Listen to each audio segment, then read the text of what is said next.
Let's see here.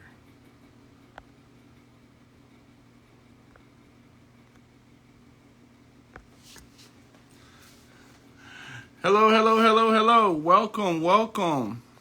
Hey, you guys, as the room continues to fill up, thank you guys so much for joining us for, I think this is episode 13? No, 14 of Making the Case. I'm really excited to have you guys here, of course. My name is Anthony. I'm the founder of Becoming JD, of course, where our goal, our purpose, you guys, is to help you guys get into law school. I hope you guys have had an opportunity to follow our stories and see about all the events and activities that we have going on, not just with us, but also with other organizations that are also working very hard to try to make sure that you guys have tools and resources. We've had a lot of people, of course, who've been fortunate enough to go to Howard Law's admissions event that they had this past week, and also go to the one where it was hosted by both Harvard and Yale law schools.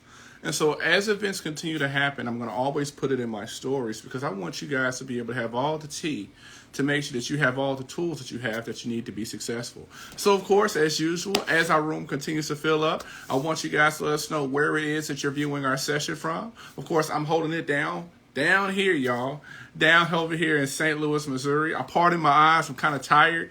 I've been editing papers all day, but nevertheless, man, I always love our Wednesday sessions, because it gives an opportunity for me to talk to you guys, also for you guys to ask me questions. So what's going on? Make sure as this room fills up that you let us know where it is that you're viewing our session from. I want you guys to understand and be encouraged to realize no matter where you are in your journey, at the end of the day, you're going to win. All the challenges that you're going through right now, they're all to help grow you and elevate you to help you for the next step. So you guys who are worried and stressing about the LSAT, I promise you next year, you're going to be worried and stressing about finals. Then after that, you're going to be worried and stressing about the NPRE. Then after that, you'll be worrying and stressing about the bar exam. And so it all just kind of builds on itself. And so I just want you guys to realize the only thing that's really happening right now is that you're evolving.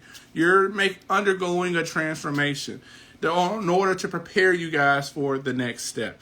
So as our room fills up, I want you guys to know where it is that you're viewing our session from. We got Marietta, Georgia, holding it down. She says she's taking the LSAT and the AM. Sis, we praying for you. We praying for you.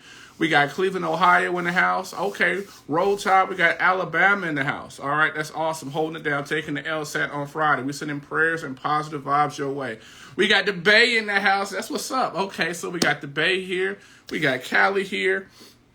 We got Jersey in the house. All right, awesome.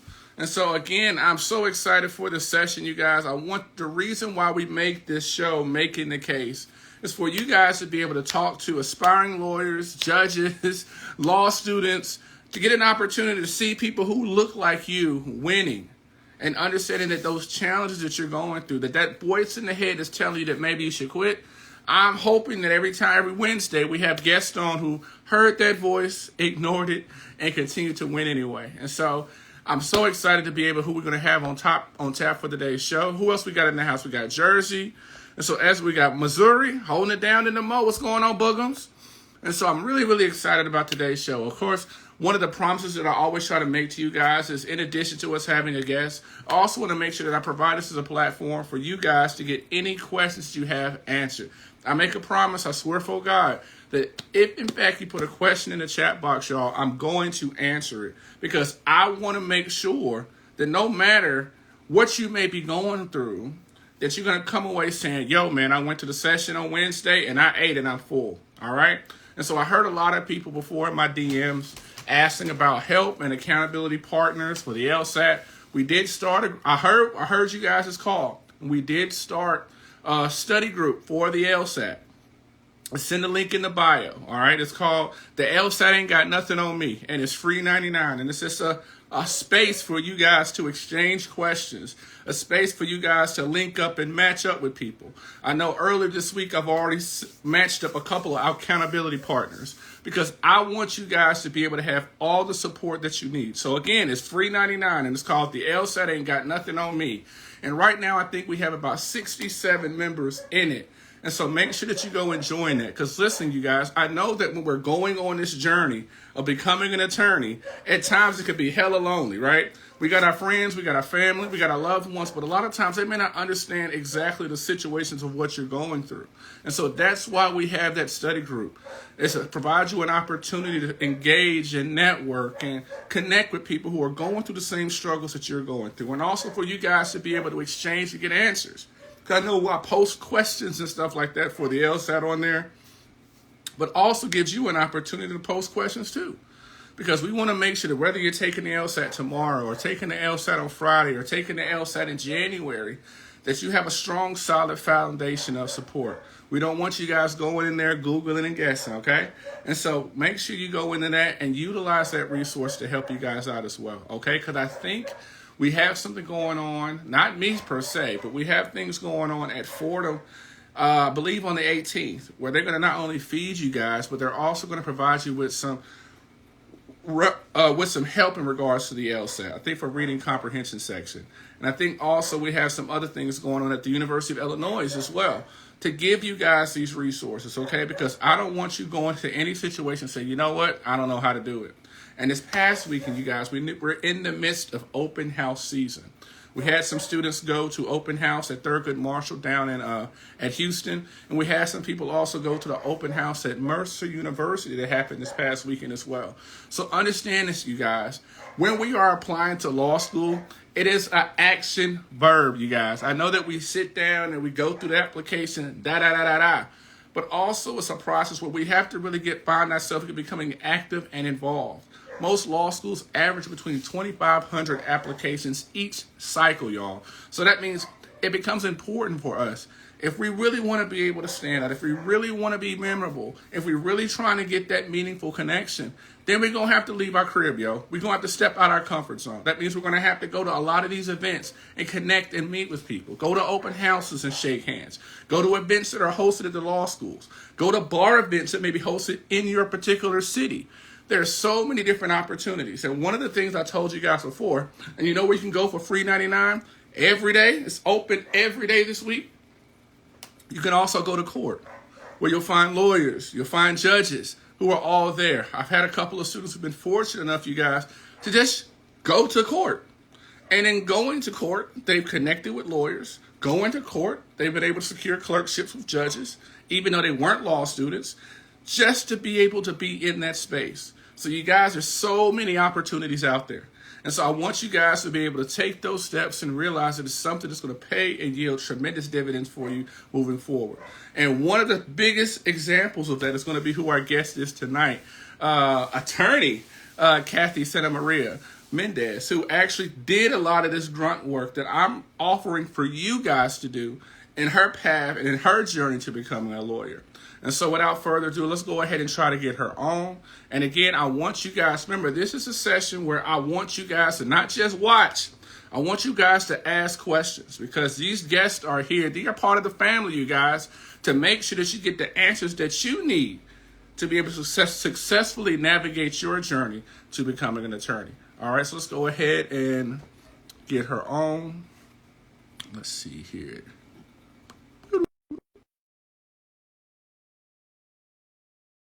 Make sure you fill my chat box up with questions because we want to make sure and answer some questions as well.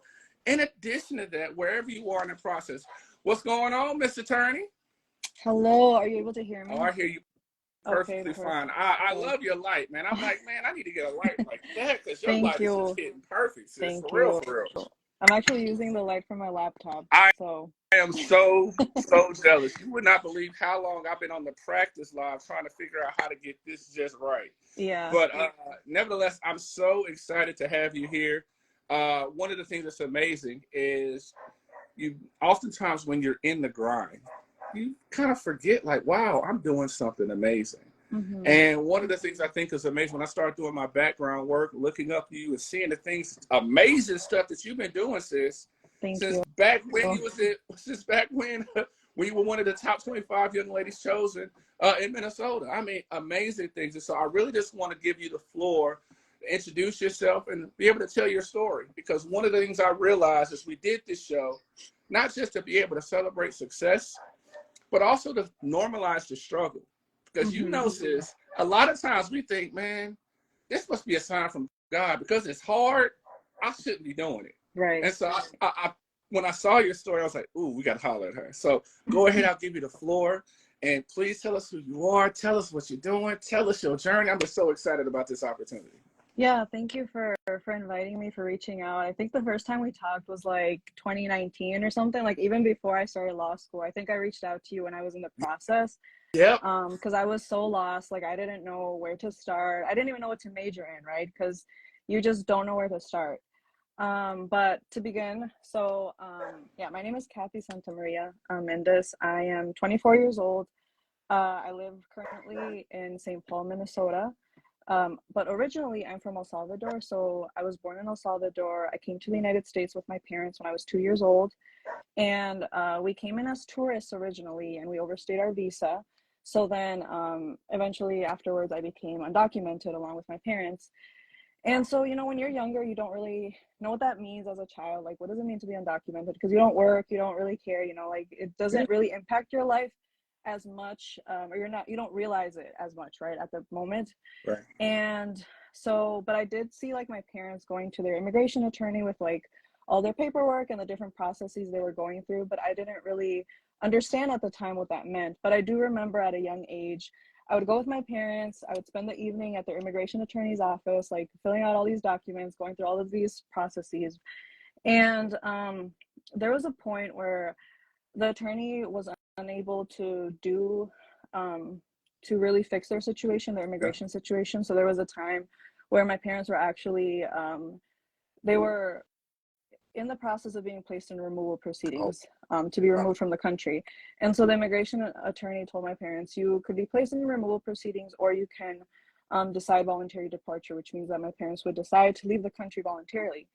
But either way, we would have to leave the country, right? And I was like 9 years old, and I remember my dad mentally preparing me, telling me, Kathy, we're probably gonna have to leave the country. You're gonna have to go to El Salvador with us. And I was like shocked because I was, you know, I grew up in the United States. I knew English. All my friends were here. So I was like, why do I have to leave? And so I was very angry. You know, at 9 years old, I was very angry at the system. I was very angry at the government. I was like, why are you trying to separate my family? Why are you trying to remove me from all I know? And so at that age, I kind of that fire started in me of like, I had to do something. Right. You know, I didn't know what that meant, but I wanted to be like my immigration attorney, because eventually he was able to right, do his attorney work, learn the facts of the case, figure out, okay, this is another solution we could do for this family. So eventually he found out a way to fix my parents' situation. But that whole process, I was like, I want to be like him. I don't know what he does, but I want to impact families like him. And so from a young age, I was like, okay, I'm going to be like him. And so then fast forward in high school, in my freshman year, I became pregnant. So I became a teen mom when I was 15 years old. And of course, statistically, I wasn't going to graduate high school. I wasn't going to go to college. There was no way I was going to get a doctoral degree, right, as a teen mom, and undocumented on top of that. And so, yeah, I kind of had to sit down and be like, okay, Kathy, you have a child on the way. What are you going to do with your life, you know? And from a young age, also, my parents would always tell me, like, we came to this country to give you a better future. And so they really like instilled those values in me of like, I came to the United States to be something different, to set a legacy for my family, to break barriers, right? And so I had a lot of support from my family, from friends, from community members, right? Because it does take a village to raise a child. Yeah, it's not just a person. And I think through this whole process, that's one of the biggest lessons I've learned. It does take a village to raise a child. And so in high school, I went to an alternative high school where they had a child care so that my son could be taken care of while I finished my high school coursework. So that was a very big help for me. Yeah. And so I've always been like very ahead of everybody in terms of like education. Like I've always read above my grade level. I've always been in accelerated courses. So in high school, I was at a point where I was very bored. Like the coursework was like, I was getting A's. I was just so bored. I was like, this is so boring. So I talked to my high school counselor, and eventually she told me that in Minnesota specifically, I think some other states do this, but as a high schooler, you can take college credits for free. And she told me this is a way to challenge yourself, and also, you know, you can start getting those college credits so that when you graduate high school, you'll be ahead of the game, right? And so I started PSEO, that's what we call it in Minnesota, in 10th grade. So I started off as a part-time college student in 10th grade to kind of get used to it, to see what it was like. I started at the local community college, so my son was still able to go to the daycare at my high school, and then I took my courses at the community college. And then fast forward, in my junior year of high school, I decided to take on full-time course load of high school classes, college classes. Yeah, because I was like, it's free. And it set me up for being able to graduate with my associate's degree before my high school diploma. So as a high school senior, I earned my associate's degree from college, along with a child. So, and I was undocumented still at that time. So that was another thing too for me, because, you know, as an undocumented student, you can't get federal aid, you can't get like federal loans. So I was like, okay, I need to take advantage of this so that I can save money, because I don't know if I'll be able to go to college after this. And so then, coincidentally, right when I graduated high school, the pathway to citizenship that my immigration attorney was able to find for my family worked out so that I graduated high school and also got my green card during that time. Is perfect. So yeah, wow. perfect timing. So eventually, like I started afterwards, I transferred my community college credits to a 4-year university. So I went to the University of Minnesota, which is like one of the top also for undergrad in the United States. And so yeah, I was able to transfer over, and I earned my bachelor's degree 2 years early.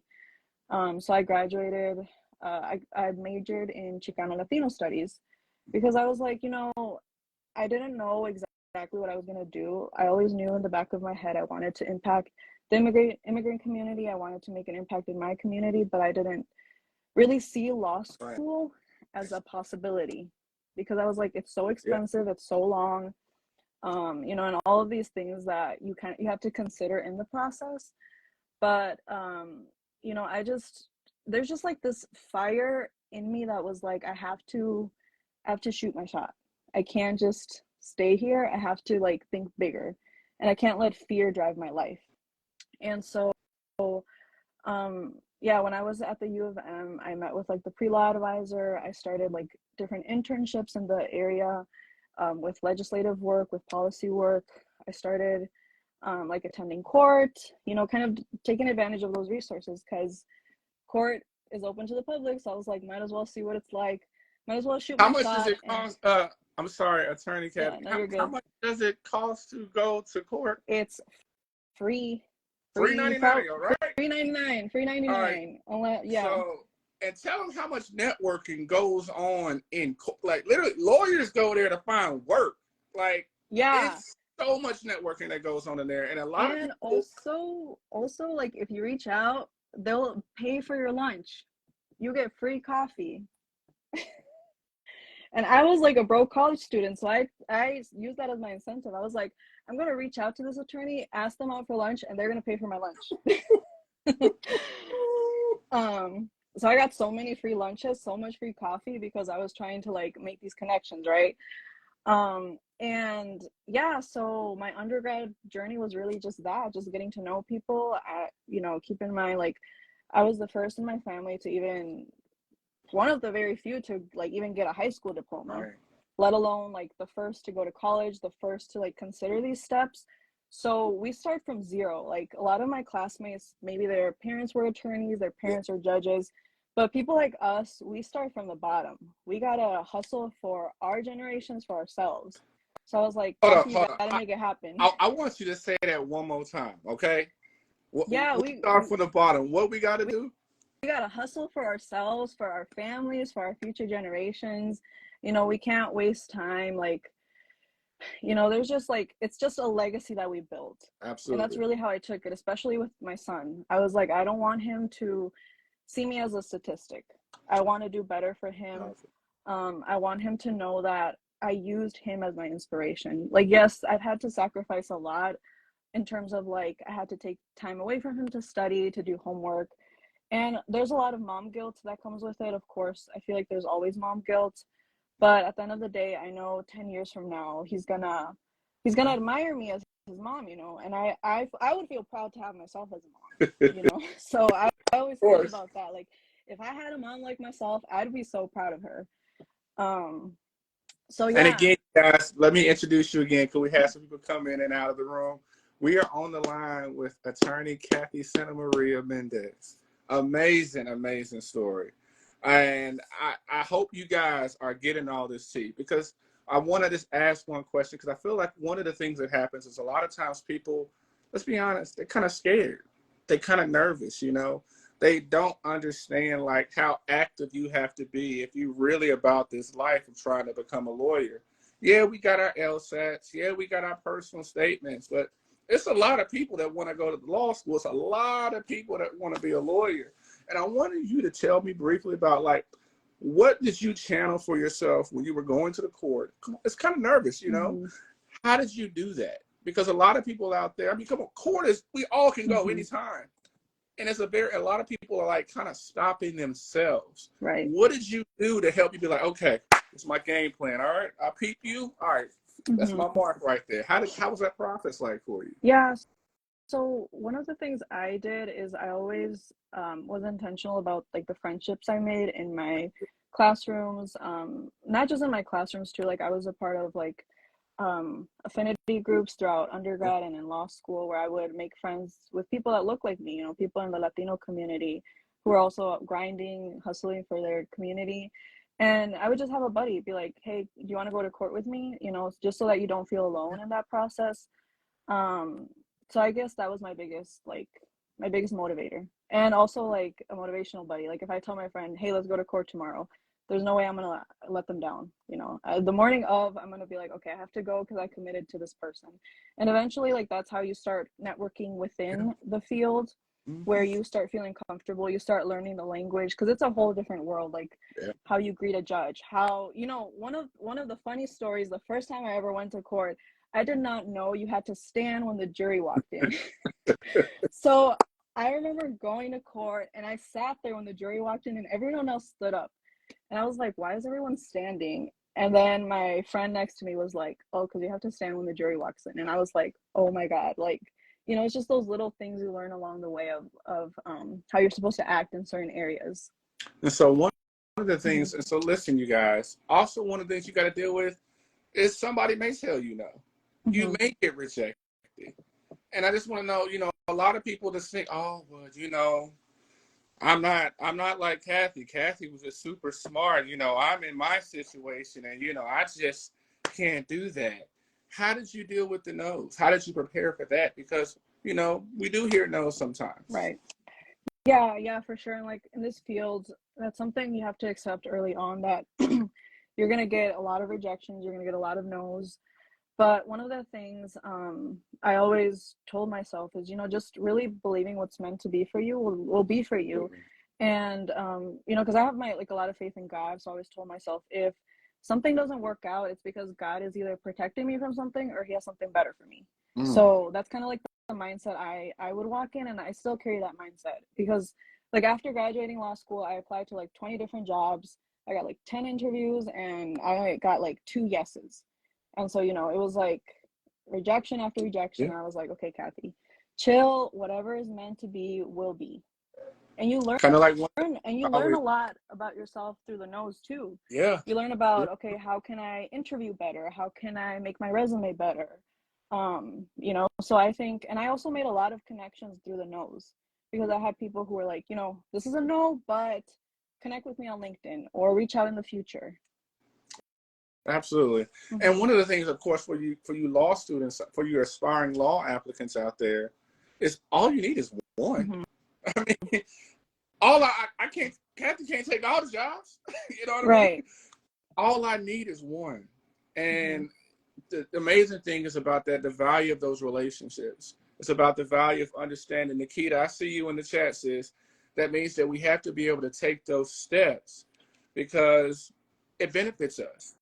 And so let's go ahead and go a little bit further. And also, let's talk about like the hustle, like all Mm-hmm. the things that you did. Now, we would love to think that things are just gift wrapped and handed to us. Here you go, Kathy. It's right Mm-hmm. here. But how was Mm-hmm. that process finding things? Because a lot of people are not really understanding that a part of the hustle is you got to find it. You Right. got to seek it out. It may not all, and of course, you know, in law school, they post things as a courtesy, but Mm-hmm. they already got who they're going to hire. So you really trying to get your stuff, you have to learn how to hustle. And so Right. tell us a little bit how that hustle and what that means when it comes to building up your experience for when you were going to apply to law school, because your resume was thick because you did all that foundational work Mm-hmm. beforehand. Yeah, so I think a lot of it is breaking through the fear of like reaching out, cold Mm-hmm. emailing, cold networking. I know it's very scary, and I mean, I'm still scared of it, but that's really what it was, and I would seek out resources, specifically as students of color. There's so many different resources for us. There's a lot of LSAT prep courses, there's a lot of attorneys wanting to help, Yes. right? So I think although there's very, very few of us, the very few of us that are in the field, we want to help Yeah. each other, we want to build up each other. So, like here in Minnesota, I found a lot of resources at the local colleges regarding LSAT prep, specifically for students of color. So I met a lot of students of color there. When I was in law school, thankfully there were my current friend group. There's aside from me, so there's 5 of us in total. We're a group of women of color. We still have our group chat. We still talk daily. So like finding that those people within your section, even if it's one or two, but they're gonna be there for you. Like I can tell you, I don't know if I think one of them joined, but they were a huge support for me, during law school, especially in my 1L year where everything is so foreign, like the language, all the weird Latin terms you have to learn, like res ipsa loquitur. I was like, what the heck does that mean? you Absolutely. know, like all those terms. How do you read case law? How do you IRAC, right? Like all of the just it's a whole nother language, even for Yeah. us native speakers. Like it, I was so shocked, like with everything that was new. And so I think, just sticking to that village, those people that want to be there to support you was so huge for me. And when I was applying for jobs, like I would lean on them. If I got rejected, I would lean on them. They'd remind me how amazing I was, that everything would work out. And so that was, a big asset for me. Absolutely. And let's go back a little bit further because I know one of the things when we are trying to, law school is expensive. Hmm. And even if you can get loans, that's great. But also, like, what was that process like for you securing funds to go to Hmm. law school? Because I mean, last time I checked, money still don't grow on trees. I would love it if it I did, wish but it did. I think for a lot of people, that's a huge deterrent. It's Hmm. just like, well, I can't afford this. And especially in situations, if you're undocumented, you don't qualify for federal loans. So Hmm. how was that process? Because I know I had a lot of people in my DMs say, well, ooh, I can't wait to hear her talk because I got to figure out what I'm going to do. Hmm. And so please build the tips. Let us know what we got. Yeah, so one of the things I did for LSAT prep courses, the University of Minnesota here offered a free LSAT prep course during the summer for students from underrepresented communities. And I didn't know about that program until like I asked my college counselor like what resources are there. So I would definitely like tap into your college resources. They have information on those like hidden resources that are out there. Yeah. There's also a lot of law schools that offer like stipends to take the LSAT, to get like the LSAT prep courses, the LSAT prep books. Khan Academy also has like a free LSAT prep course that I would also tap into. And in terms of like other funding, I actually took a gap year between undergrad and law school to work and save money. And I definitely like recommend people take at least one gap year, not just to secure more funding, but also to gain more legal experience, because it makes your law school application stronger, and it also helps you to secure those initial law school internships, because I noticed a lot of my classmates came in with so much knowledge, so many connections, right, that they took advantage of during their gap year. So I highly encourage people to take a gap year at least, if not more, if you can. And then for like law school itself, a lot of law school scholarships do not look into your immigration status, which was a big asset for me. So like the scholarship I got was very significant for law school, and they didn't ask about my immigration status. And what helped is that I took the LSAT twice. My second time, I increased my score by 5 points, and that helped me significantly. So I'd recommend like really focus on the LSAT, especially if your GPA isn't, anything like a 3.9 or something, right? Like something mind blowing. I'd recommend like really focus on the LSAT because that can really make a difference for your scholarship offer in law school. And just to piggyback on what she's saying, it's a lot of pre-law advisors. Like as you were talking, I was thinking, man, these gatekeepers. If you're one of their favorites, oh, you're good. But if you're not, you're kind of forced to have to pull things from them. And I know that we may have a lot of people in here who may be, well, Anthony, I graduated from college a while ago. Well, I'll tell you guys that literally you have access to your pre-law advisor because you graduated from there. So that means those resources that those current students have access to, you also have access to. But they ain't going to tell you. You have to go out there and seek those resources out. Sis talked about stipends. I know I've heard about the stipend thing, but you guys have to go out there and get it. And so I said, really, when it comes down to it, Kathy, you may say, Anthony, you're wrong, but if you're paying $1,500 for a prep course, that is the last resort. There's so many other ways for you to avoid having to pay that. That's the easy. Right. But I, for one, am always telling you guys to utilize your resources, okay? And so Kathy put you guys on game. Contact your pre-law advisors. I don't care if you graduated 10 years ago. Contact them, okay? And the other thing that she talked about, I thought that was so important, is you guys, I saw a post about it yesterday, and I thought about it. It's like Blueprint LSAT. They pulled it out yesterday. They said, you have to view your LSAT score. Check what you think about this. They said you have to view your LSAT like a scholarship program. And I thought it was so creative. But it was like, the more points you get, the more money that you can get. And so, like, for example, you got those 5 points. And because you got those 5 points, you got more money. And so you the LSAT in that format, maybe, even though we hate the LSAT still, maybe it can help us be more digestible for us. And so that's one thing that's kind of awesome. It's all about the work that you choose to put into it. And one of the things I just want to make sure and clarify, because you telling me that you're able to go to law school, sis, if you take the LSAT more than once? I just want to make sure, because a lot of people think, oh my God, I got to retake this thing. So that means I ain't going to be able to go. No, like I think you have like up to 7 times. Of course, I hope no one takes it 7 times, but okay. Yeah, we want to avoid that because it's so much studying and money, but you can take it up to like 7 times.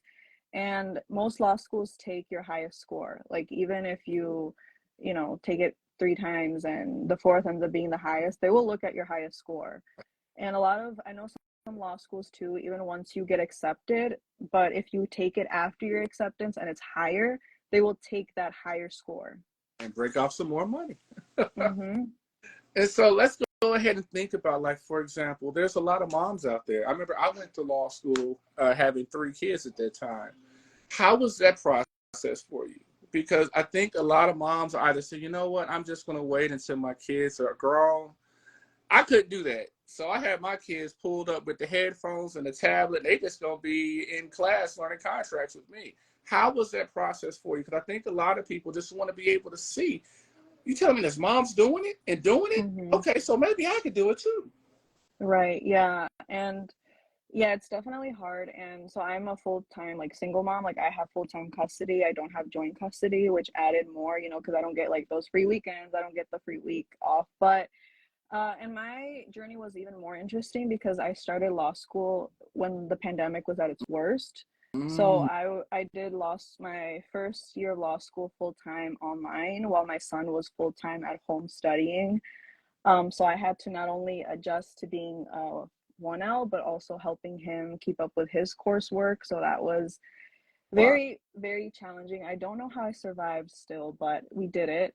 Um, and it was an adjustment for sure. I think professors though are very can be understanding for the most part. I definitely had like my own challenges with some professors, but for the most part, like they didn't mind if my son was in the camera, or if he was sick, I could reach out to them and be like, hey, can I get an extra day for this because my son is sick. um and I think just being honest, and for me, it was unique because I was the only mom in my law school section. I decided to do the traditional full time route. So everyone was like in their early, mid, late 20s in my section. So I just wasn't embarrassed to be like, hey, I have a son, or hey, I'm a mom, I'm doing this. And I found so much community with my Yeah. group of friends from my 1L section. I would study with them and bring my son to their house. We would hang out, and they never mind that my son comes along. So that helped me build the sense of community, because I had came in with this idea that I was not going to make friends because of my situation. That was okay. But, everything worked out where I found a group of community, and I was involved with affinity organizations, and I would bring my son on campus to events. And I thought it would be a cool opportunity for him too to start seeing a new space from a young age. Because for him now, it's normal to go to law school. It's normal for him to hang out with attorneys, and I'm like, this is so cool for him at a young age. And just think about it, right? And so it's almost as if you're fulfilling one of the promises that you made. You said, it's our goal to be able to, our mission, you said, is to Mm-hmm. be able to create a legacy, right? To build something, to normalize our presence. You're literally manifesting everything your parents wanted you to do and how important that is. And so, and for you, like, for example, one of the things I want you to talk about is like, I want you to talk about, you could share like one of the biggest challenges that you had at any point in time, you know, Mm-hmm. and how did that challenge grow you? Because I think a Yeah. lot out there, they're going through challenges. This is hard. I had some person that's saying, what, man, I'm just going to cancel the LSAT. I'm just going to do Mm-hmm. something else. And I just want you to tell me about one of those biggest challenges that you overcame. And I think it'd be something to be amazing for other people out there who are trying to figure out how to push through. Mm-hmm. Yeah, I think my biggest challenge was like my law school GPA, because I wasn't like the top percent of my class. Right. Like I was average. I was an average law student. And especially my first year, I really let it get to me where, you get this idea of like, you have to have the top grade to get the job. If you don't have, straight A's, you're not going to make it in the legal field. You're not going to get an internship. You're not going to get this. And so yeah, I've always been like an average student. Like I did get A's, but I was like not anything significant where I was like the top 10% or anything. And I would always let that get to me. I was that person that let my GPA define me. And I would compare myself a lot. Like I would compare myself so much where I'd be like, oh my God, my friend got this grade and I got this grade. And that really, really challenged me throughout all of law school and even undergrad too, where I would think, oh wow, I don't have a 3.9 GPA, so I'm not going to get into law school. But then I learned that we're more than our GPA. We're more than our grades. Can you And what really say that one more time? Somebody I need to hear we're that. Say more that one more yeah, like we're more than our GPA, we're more than our grades. There's so much more to us, especially those of us like that don't have the privilege of having money, of having attorneys in our family, of having free time. Like I had to tell myself, Kathy, you're a mom. You're not only a mom, but you're also the first one in your family to do this. I can't just go to my dad and ask him, Dad, what does this case mean? Or Dad, what does this statute mean? Like I have to figure it out from zero. And I had to like put that in my brain. And what really like opened up my eyes was my the summer after my 2L year, I got a clerkship at one of the top big law firms in Minnesota, despite like not having the most impressive GPA. But they saw in me things beyond my GPA. And I was like, okay, Kathy, like this is gonna stop here. You're gonna focus on who you are, and you're not gonna let these numbers define you. Wow.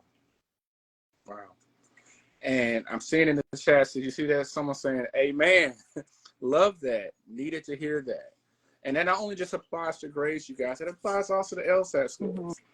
Thing is, one of the things that's amazing is just like, and this is what I may have this also is just like, and I'm sure what happened is once you got your foot in the door at that law firm, you killed it.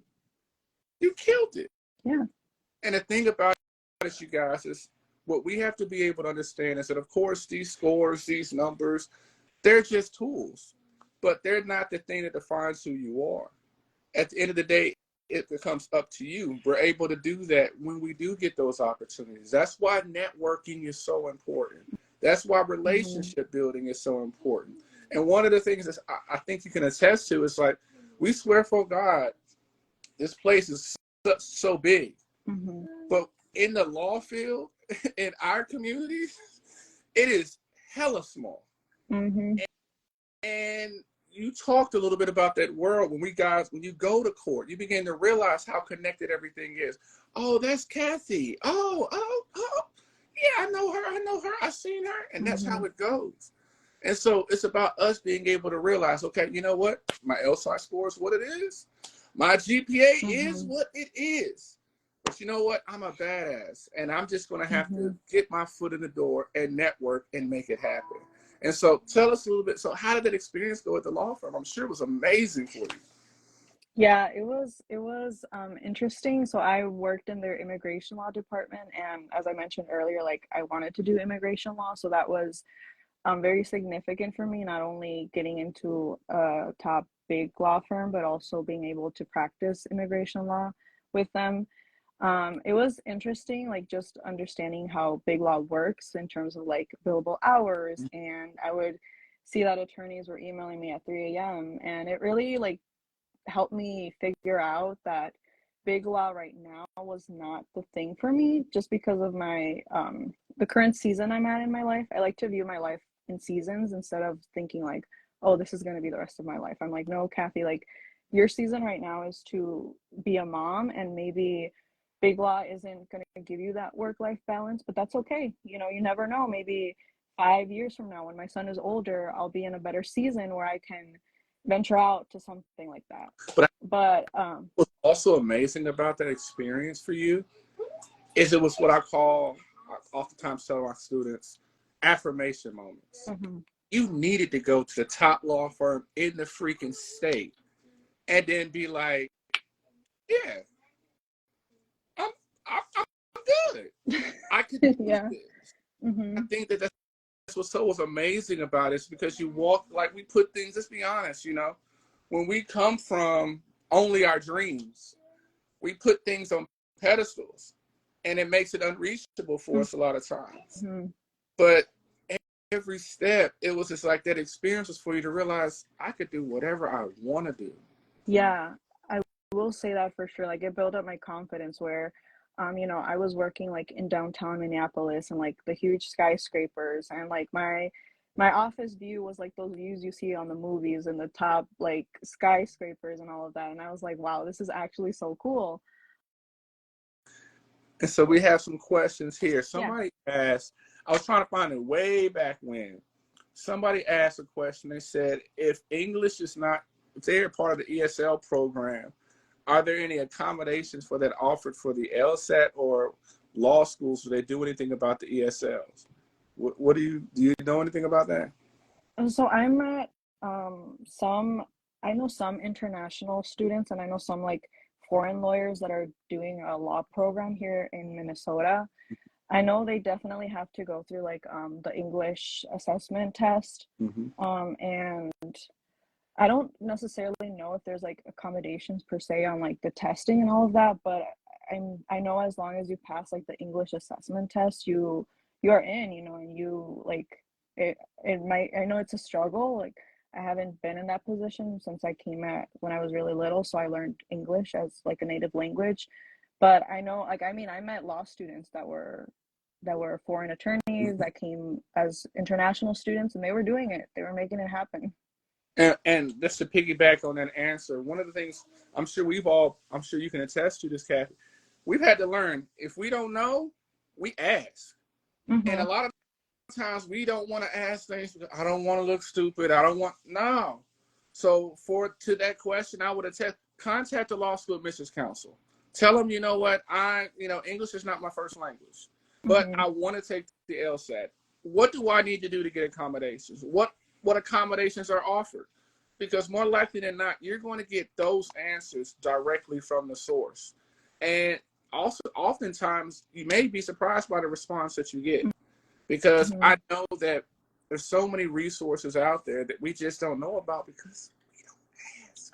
Yeah, and there's Google. Google is a free resource. I used it a lot. I recommend definitely people like Google. There's so much resources out there. I mean, law schools have pages on their website that have information like this too. All right, so we got a question. And Nikita said immigration law. Nikita, you better be tuning into this sister right here. Let's see here. I always pick on Nikita every time I'm on my lives. All right, so here we go. Honey Dipper said there will be 1,000,000 people with good grades, but few people will possess what you have outside of grades. And that's opportunity and devotion. And sis, you definitely got that in spades. Because guess what? When I Googled you, I saw all these things that you're doing. I saw your law review article. I saw all these things. And so it's just like grades. Okay. But the thing is, you guys, what you got to understand is you got to give them something to look at other than your grades. So Mm-hmm. when you Yeah. Google Kathy, you're gonna see more than just grades. You're gonna see this sister doing amazing things when she was in high school. You're gonna see her doing amazing things when she was in law school. So it's like, okay, I guess we don't have to really look at grades anymore. Look at a law review article. Okay, so you got to give them something to Yeah. look at other than. And my current employer, he didn't ask me for my transcript. He doesn't know my GPA. He didn't care. He saw all the other things that you mentioned. And I'm just very grateful I got out of that mindset of letting my grades stop me. And so again, understand what she just said, you guys. Nikita, understand what she said. You control what they see of you. If they're only going to judge you by your grades, that's because you have not done anything else to give them something else to look at. Mm-hmm. Her employer said, I don't give a damn about your grades, your transcripts. I just Googled you. And that's what employers are doing. That's also what law schools are doing. Mm-hmm. And so if you know that, then that means you have control over that. And so let's see here. Alicia asks, what's your input on a community law school? Does attorneys who have gone to community college get the same respect and value? Yeah, I mean, like I mentioned earlier, I went to a community college. My associate's degree is from there. I listed on my resume. I would tell people like don't be afraid of community colleges. I think it's a great place to start off because a lot of times starting off at those large four-year universities right away can be very scary. And I think community colleges help you with that transition. And I've never heard of anyone like being looked down on for going to community college. Like, Yeah, especially because afterwards you transfer to a four-year university. So then like you have that as well where you went to this place, but then you also went to this four-year university. absolutely. I mean, last cycle, sis, I helped a student get into Stanford and I helped a student get into the University of Chicago. And their process started at community college. And so it's not about where you go. Again, it's about what you do. Right. And one of the beautiful things about, when you go to community college or whichever route you go, it's about really trying to show transformation and growth. I tell people one of the things, and I'm sure you can attest to this, what law schools are ultimately looking for when they look at your grades, you guys, they're looking for what we call an upward trend. You're Mm-hmm. trending upward. And let's be honest, a lot of times freshman year, we may be trending like this. And then Mm-hmm. sophomore, junior, senior year, we're trending like this. And so what they're looking for is trends to see, are you on Yeah. the path that shows us that you could do well? All right, Swifty Chris, asks, who helped you with your personal statement? So I first tapped into the pre-law advisor at my university, and she gave me like resources to start off, like templates. I also used Google again. There's a lot of examples on Google, and yeah, I tapped into like my pre-law advisor. She would revise my draft. She would give me input. I also did start looking at law schools early, Mm, and I got a lot of help from their counselors actually, where they told me like kind of what they're looking for, how I should word things. So that really helped because the law school I wanted to get into is the one I ended up attending, and the advisors there like really told me this is the type of law student we're looking for. And then you learn, okay, this is what they want, so this is how I'm gonna make sure that they see that in my personal statement. So that means you didn't have to guess or anything, Mm-mm. right? And so you guys, what she's talking about is what I've always tried to promote to you guys to do. It's called an informational interview, where Mm-hmm. you contact the law school admissions and literally ask them, hey, what are you guys looking for? I'm interested. And in some instances, they even tell you, well, you know what? They'll review what you had before you submit it. Yeah, You they will literally tell you what they want. They will tell you what you have to do to get in there. So let's think about that. You're about to apply to law school, you guys. You guys could literally contact, of course, probably right now is probably not the best time to do it because they are really in season. When did you do yours? You did yours so early, though. When did you do yours when you did your informational interview? Um, for with the law school, Yeah. I think I did it like around, yeah, like a year before I even applied. Yeah, when I was like preparing for the LSAT, I was like preparing all of my material together. And getting those answers completely changed how you wrote your essays, didn't it? Mm-hmm. And so you Yeah. got a lot of times we spend a lot of time just trying to guess. All we got to do is call. And if they don't answer, they don't answer. And another thing to do, and I'm sure you can attest to this, is what I tell people: go look at their website. Whoever they giving Mm-hmm. flowers to on their website, they doing something right. So holler at them Mm-hmm. and figure out. So what did you do? Clearly, Will Mitchell loves you guys. You're all over the site. So play Mm-hmm. the game. Let me know what I can do so I can try to be like you. Right. But again, we have to step out of our comfort zones. And a Mm-hmm. lot of people are just so scared. And I tell you, I said, everything you want is on the other side of your comfort zone. Let's hear another question. Oh, she said this. Oh my God, I hate asking questions because I hate looking like I don't know what I'm doing. But I'm slowly learning to ask whenever I do not understand. And Yeah. And sometimes, I'll be honest with you, sometimes you may ask questions you already know the answers to, just for networking purposes. How many times have you done that before, Kathy? So many times, like yeah, and I'll also say it's important to get used to that from the beginning Yeah. because once you are an attorney, you're going to have to ask so many questions to understand how to do the work. That's something I had to learn too, like throughout my internships and my law school experiences where I had to learn to ask questions. And that's like super important as you're training to be an attorney. Ask questions. And it's okay. And I think Mm-hmm. a lot of times we attach asking questions to our intelligence or to our, Mm-hmm. but at the end of the day, what we really need to do is just get the answers.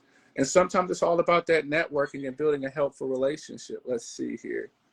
She said, meet with your city councils, mayors, attorneys, network with them, and they will vouch for you. This is the route that you went, actually, Mm-hmm. isn't it, sis? Yeah, I mean, I would network with like literally everyone. I literally, one time I grabbed lunch with the then head public defender, who is now the district attorney for Hennepin County in Minnesota, which at the time I didn't know she would be elected to be district attorney. And, so I was like, oh, that's really cool. Like now, like I know someone in a position of power. And yeah, like I met the lieutenant governor, the governor, so there's just like so much networking and they connect you with people and there's just so much you can do by just asking someone for coffee. And I remember I remember you guys, I got my first clerkship with a judge just by showing up at court. And I just Mm-hmm. showed up, I think, like went to court 5 times in his courtroom. And he was just like, I was in a suit and tie. Who are you? What are you doing here? What do you want? And it Mm-hmm. opened up so many different doors.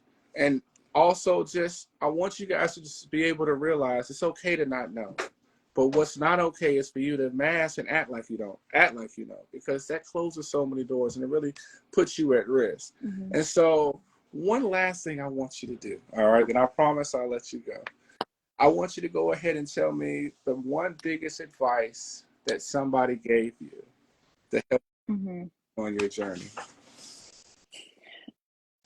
I think like the one I mentioned earlier, like whatever is meant to be will fall into place. I know that's very cheesy and we hear that so often, but I still lean on that, not just for my legal career, but everything in my life, like even personal things, and just trusting the process, trusting that things will fall into place. If something doesn't work out, it's because there's something better out there for you. And just trusting that, you have to enjoy the journey. You have to be present, because I think a lot of times during my journey, I would always focus on the future. Like when I started law school, I would always be like, I can't wait till I graduate. And then when I graduated, I was like, I can't wait till I'm over with the bar exam. But I never really learned to be present and enjoy the struggle, enjoy every day. So I'm trying that more and more now, where I'm trying to enjoy the today and Mm. also be hopeful for where I'll be at in 10 years. All right. Well, Kathy, thank you so much for joining us, and congratulations on passing the bar. You get sworn in next month. That's going to be awesome. And also, I know we have a lot of people who are going to be able to follow you and reach you. And I tell people that we're all part of the family, Mm-hmm. trying to help everybody. I want you to tell people where they could follow you and how they can reach out to you with questions. Because I know people are going to flood you with questions after our session. Yeah, I'm happy to connect with anyone here on Instagram. And then, we can go from there. I'm happy to email if anyone needs support. I am really passionate about just helping people, especially people of color, get into law school. So I'm open for any questions, because I know how scary the process can be, but we're not alone. You heard that? We're not alone. And so again, Kathy, thank you so much. Friends, family, kinfolk, thank you guys so much. We'll see you guys again next Wednesday. And again, Kathy, thank you again so much. You guys keep fighting for your lawyer dreams. Peace and blessings. We out.